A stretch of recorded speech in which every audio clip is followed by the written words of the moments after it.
Hello friends, in this video let us understand about the Unijunction Transistor. So the short form for your Unijunction Transistor is nothing but UJT. The UJT is a 3-terminal solid-state device that can be used in gate pulse, timing circuits and trigger generator applications to switch and control the SCRs and triads for AC power control type applications. So generally these UJTs are used as a triggering circuits for SCRs and triads for AC power control type applications. So in R and RC circuits, that is in R and RC triggering circuits for your SCRs, there we have witnessed a severe power dissipation in the gate circuits. Severe power dissipation in the gate circuit, and at the same time the R and RC triggering circuits cannot be used for self-programmed automatic or feedback control systems. So in order to overcome from these difficulties, the UJT is used as a triggering circuit for your SCRs and the triads. So let us see the construction of your UJT. The UJT is made up of a N-type silicon base to which the P-type material is doped. So like diodes, the UJT is constructed from separate N-type semiconductor material and P-type semiconductor material, forming a single PN junction within the main conducting N-type semiconductor material. So therefore, as this is having a single PN junction, therefore the device is named as a Unijunction Transistor. Now although the UJT has a name of a transistor, the switching characteristics of these UJTs are very different from the conventional bipolar or field effect transistors, as it cannot be used to amplify a signal, but it can be only used for switching operations, that is for on-off switching operations. So therefore these can be also called as the on-off switching transistor. So as this cannot be used to amplify a signal, but as it is used for the switching operations, therefore the Unijunction transistor can also be called as the on-off switching transistors. So here this is the N-type semiconductor material which is lightly doped, and your P-type semiconductor material is heavily doped, and here we are having the emitter terminal to this P semiconductor material, and here we are having the base terminal. Let us say this is B2 and here this is my B1. So the symbol for your Unijunction transistor is represented like this, which is having the 3 terminals, emitter, base, and this is base 2 and this is base 1. So from here this resembles exactly like your field effect transistor symbol, rather we are having here a bent. So we are having a bent portion like this, and here this arrow indicates that the base terminal is negative and the emitter terminal is positive. So the emitter terminal is connected to the positive of the battery and the base terminal is connected to the negative of the battery. So that means the current is positive terminal, whereas your base terminal is the negative terminal. That is the significance of this arrow pointing inside. So the equivalent circuit for your UJT is appearing like this. So here you are having the emitter, and this is your base B2 and this is your base B1. Let us say this is my RB1, this is RB2 and this is diode. So here you are having the emitter voltage VE and this is the internal emitter resistance and this is your VBB. So from here your RBB can be written as RB1 plus RB2. So this is the equivalent circuit for your Unijunction transistor.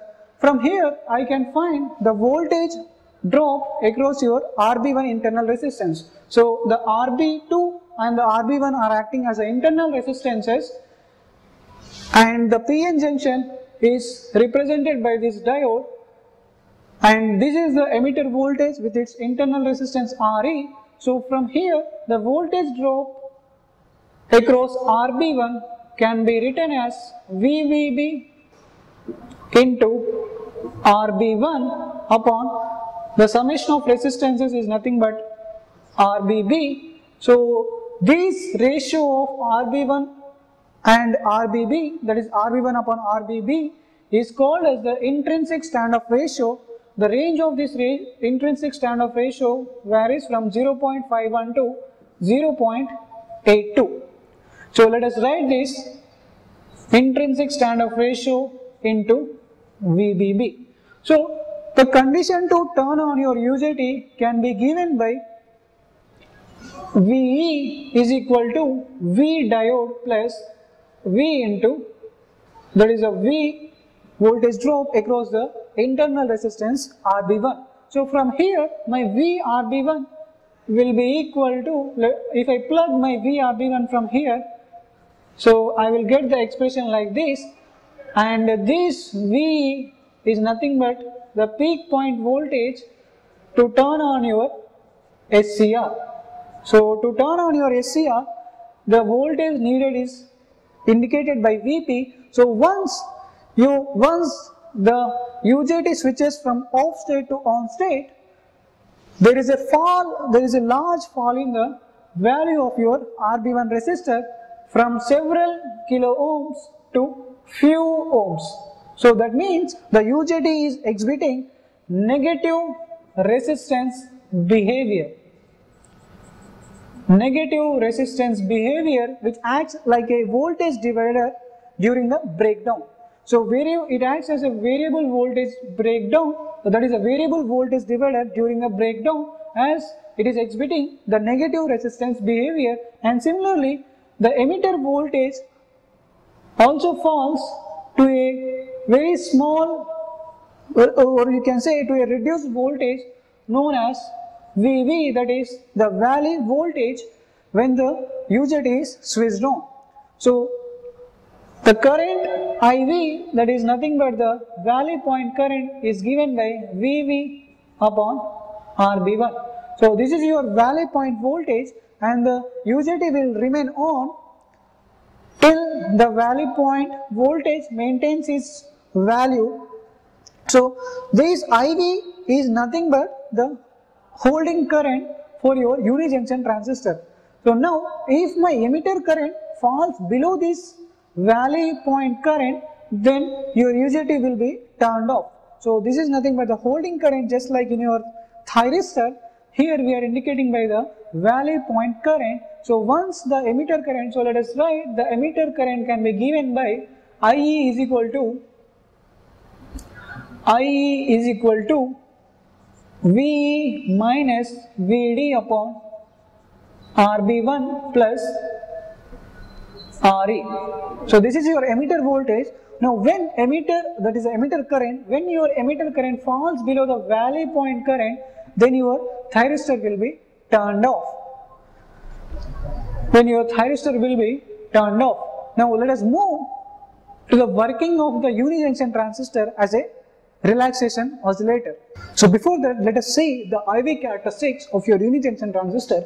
So if I plot the IV characteristics for this, so this is my V emitter and this is my I emitter. So the characteristics will be like this. So this is your peak point, and this is your valley point. So here you can see the negative resistance behavior, and from here you will getting a saturation. So you are getting a saturation here, saturation region, and here you are having the negative resistance behavior. So this is your peak point voltage and this is your peak point current, and similarly here you are having the valley voltage and this is your valley point current. So this is your valley point voltage VVV, and this is your IV is the valley point current. So these are the IV characteristics for your unijunction transistor. So moving to the unijunction transistor working as a relaxation oscillator. So here we are having a voltage source. Let us say this is VBB, and this is a variable resistor R, and this is a capacitor, and here we are having the emitter terminal. This is B2. This is B1. So here we are having the two resistors R1 and R2. So initially the capacitor will charge through resistor R by VBB and when the emitter diode is off.